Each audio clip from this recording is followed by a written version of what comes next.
Good morning, it's the Romany Rye. I had myself a bit of a old shave up this morning and a clean up.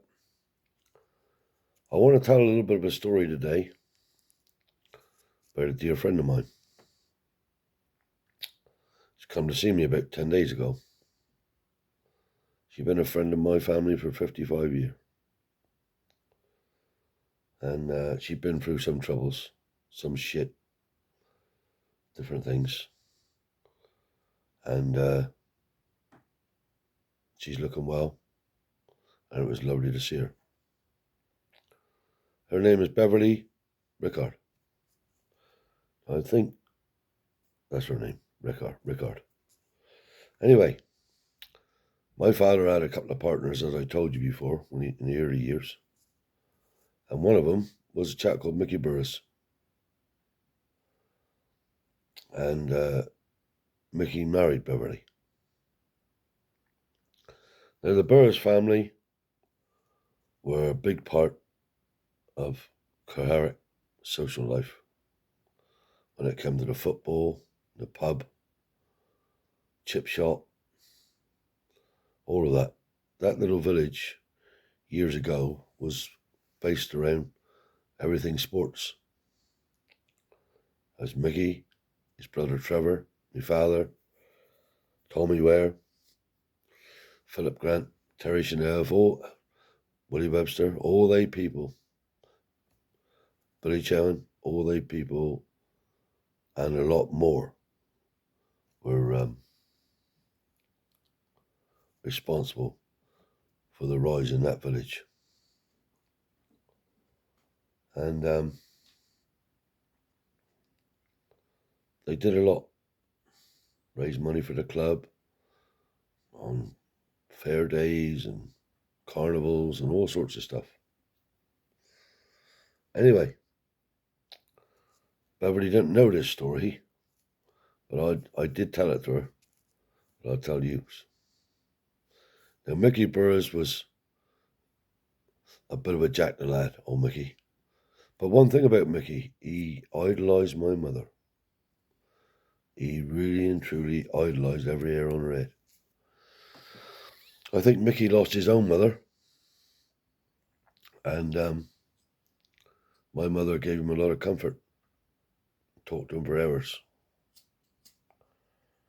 And I suppose she gave him the benefit of her wisdom. And he thought the world of her, and my father. So, Mickey was my dad's partner. So, he'd buy and sell anything, Mickey would, or have a go at anything.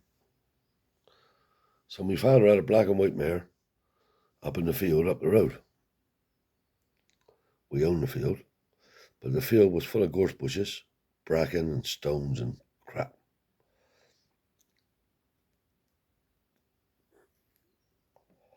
So this mare, this black and white mare, was called Lucy. And she was on a plug, on a chain. Now, a lot of people say about horses being on chains is cruel. That's a lot of rubbish. That's the best education they'll ever have. You're going to realise that out on the prairies out in America, they used to hobble their horses by night, so they couldn't walk too far. Now, hobbling is not the same as on a chain. So being on a chain is no detriment to the horse whatsoever. It gives him an education. Anyway, this mare was on a plug. So he said, I wouldn't mind having to buy that coloured mare, Brian. He said, well, tell you the truth, Mickey. She's all broke to drive, but I don't know if she's riding or not. He said, I'd like to have her. She said, let's go up and have a look at her. Anyway, up they goes. The old mare was like a baby on a chain,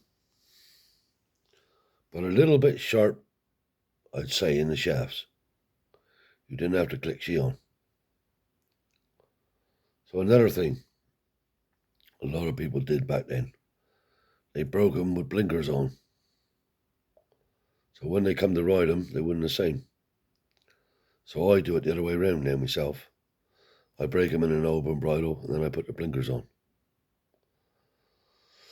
So anyway, he said, we'll put a saddle on her, Brian, if that's right. Yeah, he said, go down and get a saddle. Anyway, down he goes, gets a saddle, comes back up, put the saddle on her. Mare didn't flinch, see, because she's had the pad on her anyway. So, put the bridle on her. My father said, now she hasn't been rode, Mickey, so I don't know. Oh, I'll ride her, he said, I'll ride her. He said, can you ride? Yeah, he said, nothing to that. Anyway. He said, I want to buy her for Beverly. Mickey was a dry old bugger though. He'd cock his head one side and say something like, Anyhow. Put the saddle on, tighten the girth up, never flinched. Right, my father said, I'll give you a leg up. Fried up on the back of the mare, because Mickey wouldn't know waiting. Fried up on the back of the mare. My father said, put your foot in the stirrups, mate. Put his foot in the stirrups. Now his hands was up here. Put your hands down, mate. Keep them down. Right. My father leads her off. So he got on a lead rope. Now in this field, it was all gorse and bracken and stuff and crap.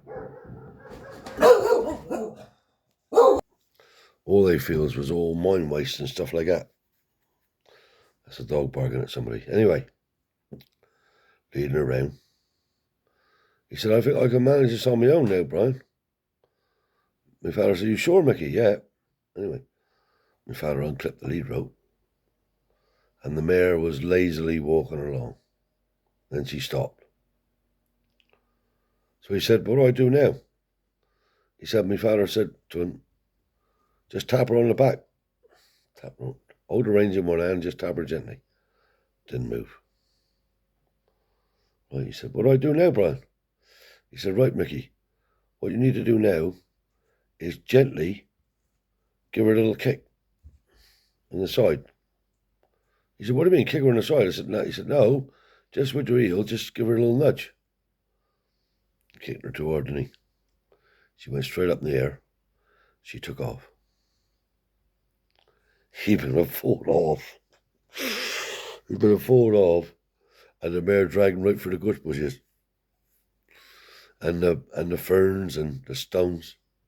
Anyway, she didn't go that far, but enough. She stopped. And he had his bit of foot jammed in the stirrup. So he was hanging down off the stirrup. He was rolling on the floor like this. Oh, I think I've broke my back. My father run over there, grabbed hold of the mare, got his bit of foot out the stirrup, give me the mare, see? Got Mickey up now. I can see it now. He was sitting on the bank with his head down like that. Oh, he said, I think she's a bit much for Beverly. He said, I better not risk this. My father said, I told you, Mick. I didn't know if she's riding or no. He said, I love her though. He went over and put his arms around the mare, loved her in. Oh, I said, she's lovely. He said, well, I think she's too much for Beverly. Anyway, takes the mare back to the plug now, puts her back on the plug, takes the gear off, goes down to my mother.